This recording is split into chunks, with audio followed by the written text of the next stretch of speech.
All right, guys, it is 10:05.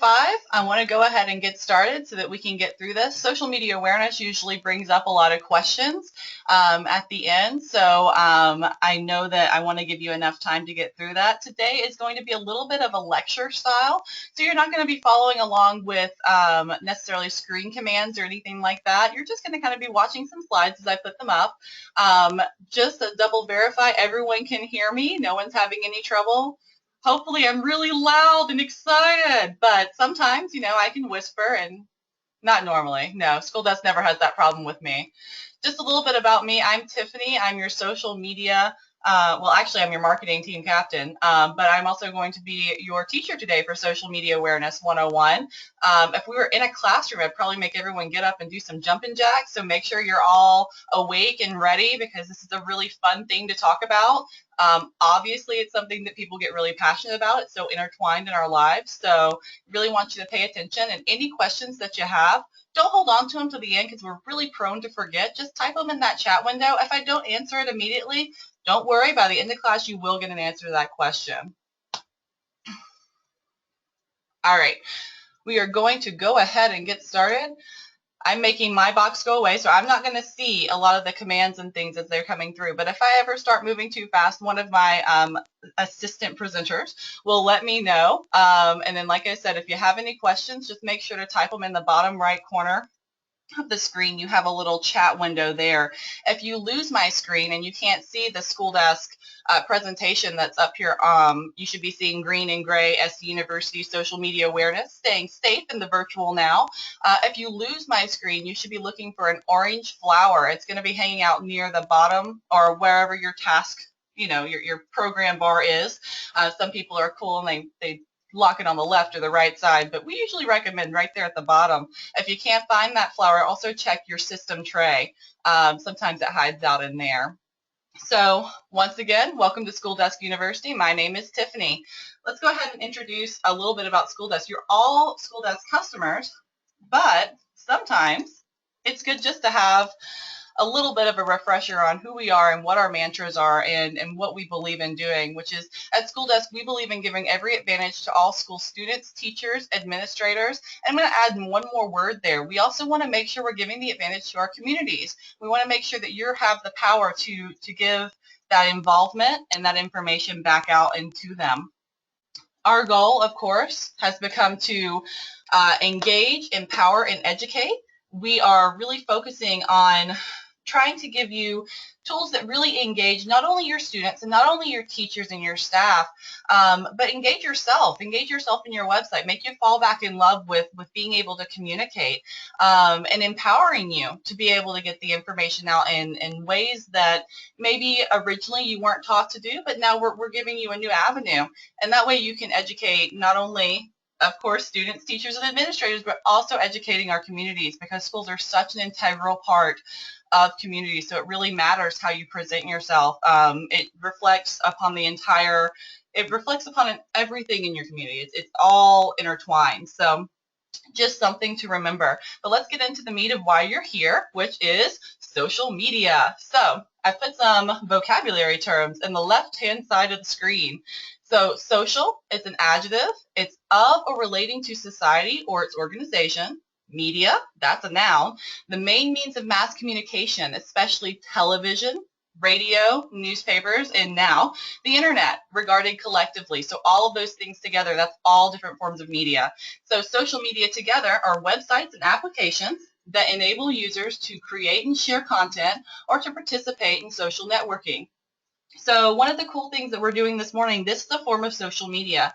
This might not necessarily be a place where you're posting personal information to me. I don't know your birthdays. I don't know your favorite colors. I don't know what music you're listening to, but we are coming together to collaborate and learn together. We are able to do this even though there are multiple time zones, even though there are multiple locations. I didn't have to fly all you guys in to come sit with me in my tiny little office and learn what is social media. Some of the social media applications that you might be familiar with might have just bounced onto the screen over there to the right. A lot of us use Facebook. A lot of us use Twitter. most of us are going to have either an Apple or an Android phone. Two camps there. We're going to have Yahoo email accounts. Maybe we still have AOL email accounts. Maybe our school has YouTube. Maybe you have an Instagram. Maybe you write a blog, and that's WordPress. Depending on how you sign in across platforms, you might have a Google Plus account. All of these things are social media. All of these things gather information from us. And it's good to be very aware of what information you're putting into these programs, because when you're more aware of the information that's there, you can turn around and teach your students. And when we're talking about students, something that we've got to get out of the mindset of is sometimes we automatically assume that the majority of the students using social media are older. We usually think of our middle schoolers, our tweens, and then our high schoolers, and we're going, oh yeah, social media. That's what you do when you're a little older. But it's very important to start programming, teaching, and running courses, even for your kindergarten and your pre-K on up. As soon as we're born now, all the students that you have in your classrooms, all the students coming through your schools, they've never known a day without internet. They don't know about the archaic sign-on process to AOL, when you could hit the little sign-on button and walk away and cook dinner because it's going to take you 30 minutes to get on the internet. Today, they would just, they might call 911. They'd be like, the internet is dead. The internet's not dead, but the internet has grown, and so is our ability to communicate, that instant gratification that students and parents and everyone expects. And it's good to be aware of what that means, because social media doesn't have to be scary. And I think a lot of times we do put up a little bit of a wall. We get a little afraid because, you read a viral story and you get a little nervous. But the best way to combat those situations is to be aware of your different platforms and not be afraid to get in there and dive in. It's not just for your personal life, even if you don't invite it to your personal life, but it is a part of your professional life, especially when you're in a school. So that's some of the things that we're going to be talking about today. So one of the things you want to start examining in your own schools is, what is your school culture like? So some questions that you might ask yourself is, are we currently using social media applications and products? So, take a minute this morning, especially after, we get off this class, or even now, if you have a little notepad in front of you, start thinking about some of the social media applications and products that you might be using. And not just the big name ones, not just, Facebook and ones that necessarily are completely outward to community, but also think about ones that you might be using internally. Some of you might even be using SchoolDesk Connections. Technically, we are a social media application. Now, granted, that's an internal thing. It's very heavily moderated, and you can get class assignments and things from your students and teachers and that type of collaboration, but it's still social media. It's another way to connect. So definitely make a list and see what's out there. Another thing that you might want to consider doing is doing a Google search for your school and see what pops up. I think some of you might be surprised to find that your school might be being hosted by a student on Twitter who says that they're the official carrier of, SchoolDesk University, and this is all the important information you need to know. And you're going, hold on a second, that is not a valid account. You want to be aware of those things, because with social media does come the idea that anyone can sign up to be anyone. So you just want to be aware of what could be out there, make notes, double check on things. Just make sure that no one else is putting out a persona for your school that is not your school, just the same as you would do in your personal life. It's always good to double check. Another thing that you want to question about your school's culture is, how are your students and parents using social media applications and products? What are they actually involved in? What are your sports teams posting on? What are the hashtags that things are being trended by? Those are important ways to learn how to connect. That'll also tell you that maybe you're not using social media yet, but what avenues maybe should you look at first? You want to see who's actually using what. You hate to get on something where, if your students and parents don't have Twitter and you have 3 people in your whole community that maybe somewhat know what a tweet is, Twitter's probably not the avenue that you want to go about getting out extra school information. It might be something that you build in the future, but it's probably not a first step. But if you find out that 90% of people in your school system have a Facebook, then you would most definitely want to look at adding in a Facebook component to your social media portfolio. So something to think about there. Another thing that you want to ask, and this isn't just for you guys, this is a class for all levels, so there could very easily be tech to teacher level in here, but you don't want to just ask from the tech side of what the concerns and fears are with social media, but you also want to ask your teachers, because the idea is to be able to involve them in the promotion and the interactions with social media, and you want to be able to help educate them. Now, today we're not going to get into the inky details of each individual one. If we did, that would be an all-day session. You'd be here with me all day so I could explain to you where on Facebook you go and look for these particular icons for your different posts, and where on Twitter you can find who you're sending messages to and who you're not broadcasting to. That's something I'm going to offer up to all of you personally at the end of class, where you can send me an email or you can call me directly, and we can set up a personal session where we look at how you're set up, and then we talk about, ways that you can better promote yourself. But we also do want to make sure that you're addressing what your concerns and fears are with social media, because as big of a beast as it is, and as much power as it definitely gives to your community and to your students, just know that as scary as that is, you also have that same power to be able to counteract anything that comes in. And it's good to just be aware and have yourself a plan in place. And that's where we're going to talk about having what you would have social media policies and social media guidelines. And if you don't have that for your school, or you're counting on something that was made, even just 5 to 10 years ago, it's time to update that. It's time to look at things and make sure that you are sending out updated information. You have updated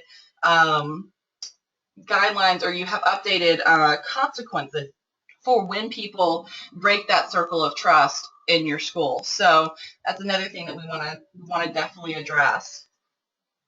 Now, some of you might already be using social media. You want to make sure that you're asking yourself, are you using social media beneficially? Are you doing it to promote yourself? Are you doing it so that you can get better communication and site traffic back to your actual school websites?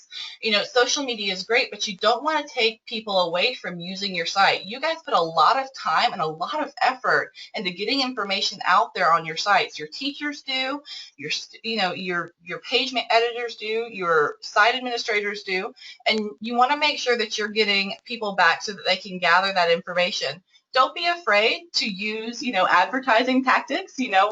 When someone posts Chick-fil-A displays a new, and then you're like, what?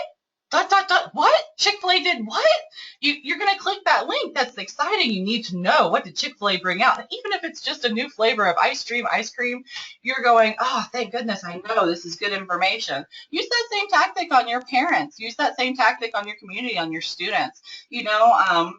Put in some zinger headlines. Don't give them all the meat on Facebook. Make them go back to your site and look at all that wonderful information you've thrown into announcements modules, or all the PDF documents that you spent time uploading and picture galleries. Make sure that you're directing them back and getting them to see all of the wonderful effort that you put into your sites. This is another way that social media can help you, because then you're going to get more feedback from parents in your community and your students on maybe what they want to see. Maybe you feel like you're stuck and you're going, well, I feel like the site looks really good. I feel like all the information's there. I still get a lot of questions that I guess I don't know what a link is. I wonder how I can better do this. These are ways that you can get those lines of communication open. So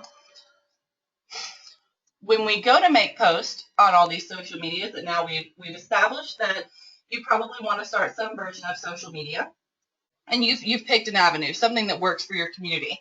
There is a great rule of thumb when you go to post, and that is think. This is something that I definitely recommend, that if we build something to send out to your students, even as young as kindergarten, that you include these questions to them. And it's good to remember when you're posting yourself. So think stands for 5 questions. The T is for, is it true? one of the first things you want to ask yourself when you make a post is, do you have evidence to support what you're saying? If it's just we have an event today, then obviously that's going to be a little bit different. But when you kind of get into like the more political sphere, as we are moving into an election year, if you kind of get into more of, well, any political sphere is that's water that you want to create conversation, because that's part of the education process, but you want to make sure that you're being unbiased as a school system, because you want to promote that conversation going forward. So make sure that you're questioning the evidence that you have to support whatever it is that you're producing outwards. The H is it hurtful? Does your post or comment help to drive discussion? One of the things that a lot of people forget and drop off on social media now, because it's become such a natural thing to have these devices in our hands, and sometimes we just respond almost like it was a conversation, but it's a little bit more of our thought process versus maybe what we'd say to someone if their face was right in front of ours. So we want to take that extra beat, and we want to make sure that when we're posting or commenting back, that we're pushing the conversation forward in a proper manner, that we're not shutting down someone, and that we're staying open to what those responses might be.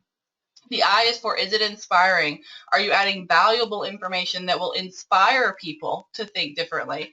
It's one thing when we just state, and if there are any English teachers in here, they'll definitely say, it's one thing when you just state, this is as it is. That's great. That's black and white, and that feels almost like a fact, but usually on social media, it's an opinion. So make sure you're backing yourself up with things that might persuade someone to think a little differently, but doing so in a respectful manner. The N is it necessary? So when you're commenting and posting and sharing articles, you really want to think, does what you're saying need to be said? And you really need to think and make sure that when you approach your teachers and your staff and your students, when you're talking about how they're going to go forward in a virtual life, you want them to really think about that word need, because it is very, very important that it's not just a strong opinionated want to get that footprint on the beach first. It needs to be more of what is a true need. What is something that you feel like no one's stating this, and you feel like this is an opinion or something that needs to be looked at from that direction. And then K, is it kind? So many times in social media we see the horror stories more than the good stuff. And of course, in schools, you do have the issue with social bullying or cyberbullying, because people think that it's anonymous and they can get away with saying things that are different. So you want to make sure that they're very aware that when they're making posts, are they being kind and respectful and courteous. It's not about being politically correct necessarily, because I know that that's one of those hot button issues that you've got to be careful for on your school systems. But it is about being respectful. You don't want to, when anyone diverges into name calling on your threads, because, I've seen some where you post something nice on a Facebook page and you're going, here's our school lunch calendar. And all of a sudden you've got one parent who they didn't get the memo on posting in a kind, respectful, courteous manner, or they didn't go up that right channel of command, or maybe they just didn't call and they say something and you're going, how do I respond to this person? And you're rubbing your temples and you're thinking kind, courteous, respectful. These are some things that'll help you deal with those red hot button come throughs. So remember, online there is a real person on the other side of the screen. That's something you definitely want to teach your parents, your students, your administrative staff, your teachers. They need to be very aware that there are people behind the computers. You don't want to get comfortable in thinking that you're just in a virtual world where no one has feelings. We're all human, and that's who's pulling the strings behind these strings. Nothing is ever anonymous. No matter how protected you ever think you are, there's always a way in. There's always a screenshot. There's always a picture. There's always a way to get that information out. So you really need to be aware of when you post something online, it is never gone. It is always there. There's always a digital footprint. It can always be traced. And that's not something to be afraid of. it's something to be aware of, because some things you want there forever. You want that good stuff, that information, that factual evidence. Some stuff definitely needs to stay off, and that's what you need to be aware of, and that's what Think is for. And of course, if you would not say it in your real life, don't say it in your other life, because those worlds are actually the same. And that's something to very much drive home for when you're teaching social media awareness to your students and your staff, because those, they're not separate. You can try and keep those lines as separate as you want to, but eventually your personalities, they're going to come together. You're going to mess up, and you don't want what is personal life you, who might be a little bit of a step beyond, to affect professional life you in a negative way, because it is there forever. So not just something for us to take away and think of in our lives, but definitely something that we want to really iron in for students and teachers, because you don't want someone to be remembered for one mistake. You want them to be remembered for the legacy of their teaching and the legacy of who they will become in life.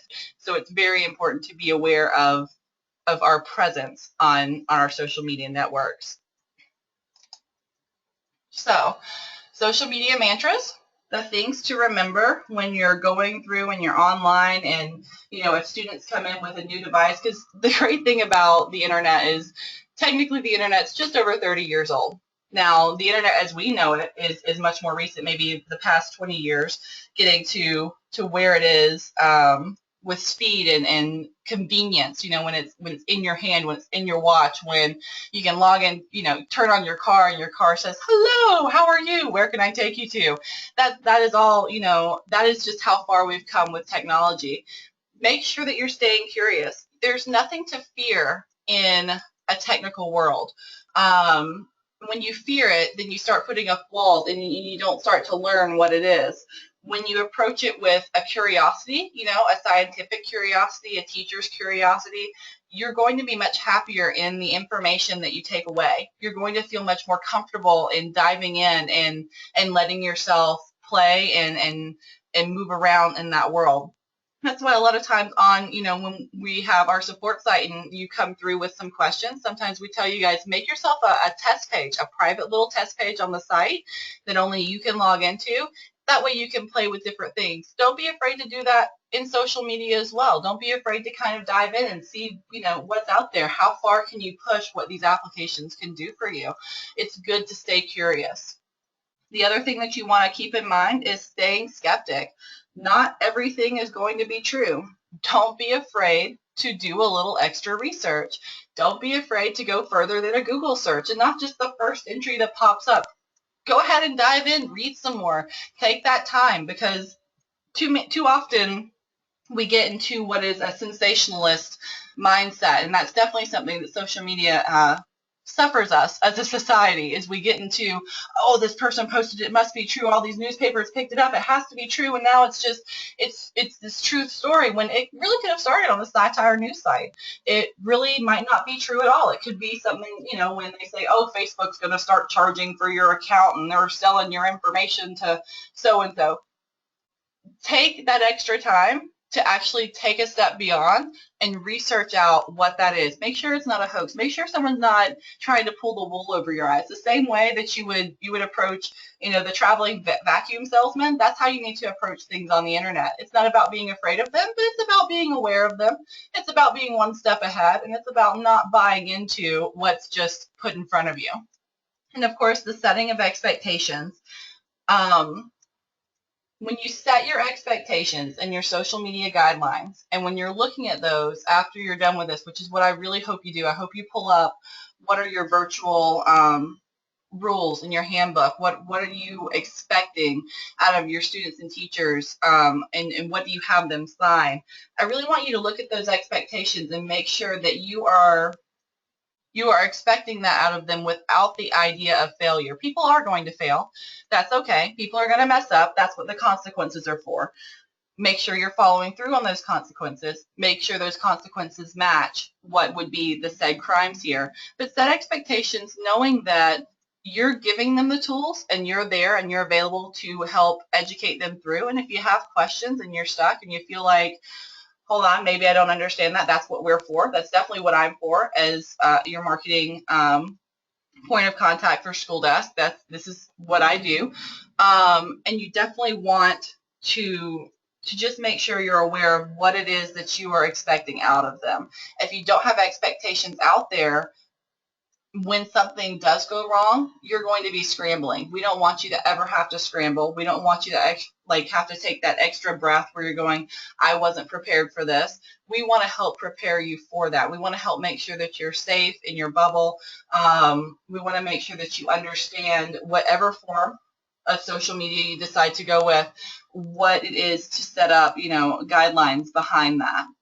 So stay curious, stay skeptic, set expectations. And of course, if I added one more, it's that one thing that you need to remember. It is just don't be afraid. There's absolutely nothing to fear out here on the internet. It's a wonderful place where you can get a lot of wonderful information, but the only way that we make that culture stay, that positive, informationally correct culture, is that we just do it ourselves. And then we teach our students and we teach our staff and we set that expectation, we set that level that they should look to rise to.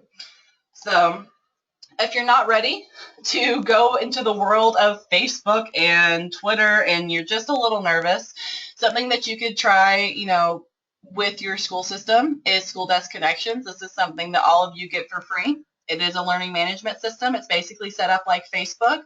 I personally recommend that if you decide to start on Connections, don't immediately pull in all your students. Just do it with yourself and your staff first. Get that line of communication open. There's a lot of really great tools in here so that you can all collaborate safely, and it's very much set up in a lot of the ways that social media is, so that you would know how to post directly just to people, maybe just to groups, maybe just to yourself. It's a great safe space to get information out, and it's also fully moderated, of course, here with SchoolDesk and yourself, so it's a little bit safer. So if this is something you're interested in, please make sure that you send us a message. Lisa is our main connections trainer, team leader here, and she and myself would definitely love to introduce you to this and then get you comfortable with what are posts and what is getting information out and how to interact with multiple groups. And then, of course, just how not to feel like you're going to mess up when you take that publicly. So I am Tiffany Edmondson. This has been Social Media Awareness, and like I said, it's more of a lecture style today. What I want you guys to do is to take those questions that we asked earlier. What are you using? How are you using it? What is your community using? What are your social media policies and guidelines that you have in place? I want you to gather that information, and I really want you to look over it. I want you to become aware of what it is that your schools have in place.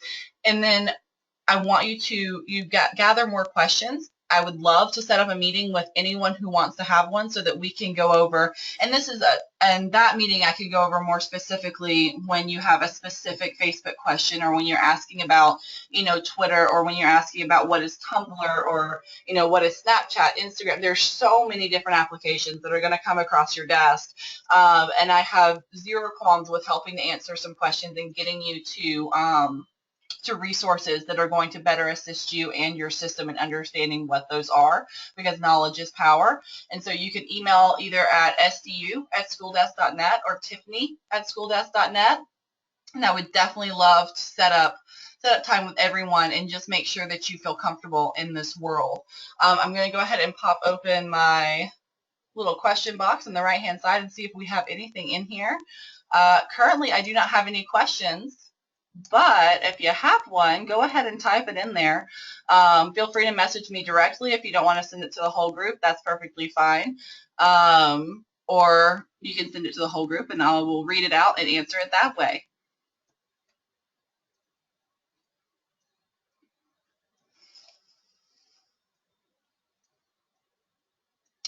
So does SchoolDesk integrate with social media like Facebook or Twitter?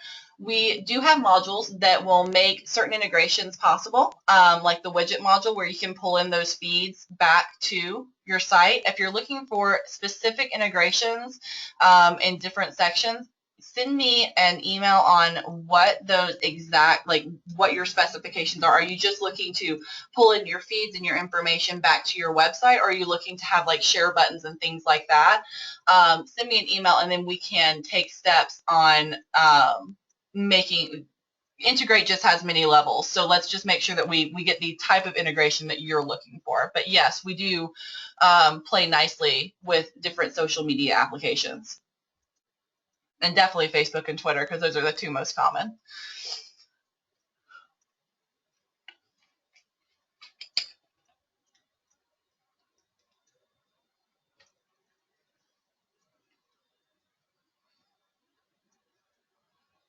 Anything else? And if it's too long to type, if you want to just send me a message, I can turn on your microphone. I just don't want to turn on the whole group at once, because you know how life is. We don't know which students are going to come blasting in, or if your principal's going to come in and say, hey, you, and you're going to go, oh no, the group can hear me.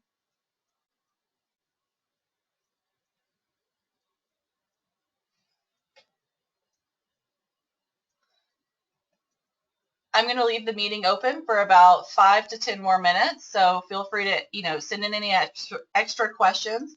The main thing is definitely think about those items that we talked about earlier. Think about what you're using, gather that information, and definitely pull in your social media guidelines that you have for your school. Make sure you have those. Those are terribly, terribly important in this day and age. If you don't have them, send me an email and we will help. I would definitely love to help you start building those, because that protection is something that if something comes along and it happens, you're going to be ever so grateful that you've got that policy in place. It's going to help so very much. So I'm going to leave this open. If there are any other questions, feel free to ask. If you need to go on with your day, please feel free to leave this particular session. And then I look forward to seeing all of your emails with questions if you didn't ask them in this session today.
All right, Ernie, so you have some site-specific blocks in your social media communication. This might be something that would be better in a one-on-one conversation with you, so that we can see, mainly you want to see why those tools are currently blocked. Are they blocked just on the student level? Are they blocked for you more on a professional level? Is it that your district doesn't want to invite in that social media because they're afraid of it? That's one of those questions that you want to address, those fears and concerns, and see why it was originally blocked.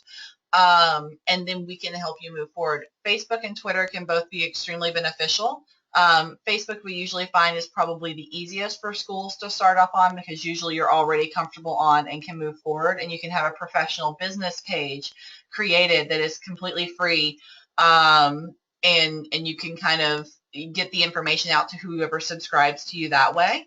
And I'd definitely be more than happy to help you set that up, and to show you some of the ways to combat fears for your district, if it needs to be something that you bring up to them in like a meeting or something like that. Definitely send me an email with any information that you can pull for why originally they didn't want to invite that in. You can also, I'm going to go ahead and send you my number, so you can feel free to call me when you have a moment, and we can talk over it too, where I can answer more specific questions directly to you.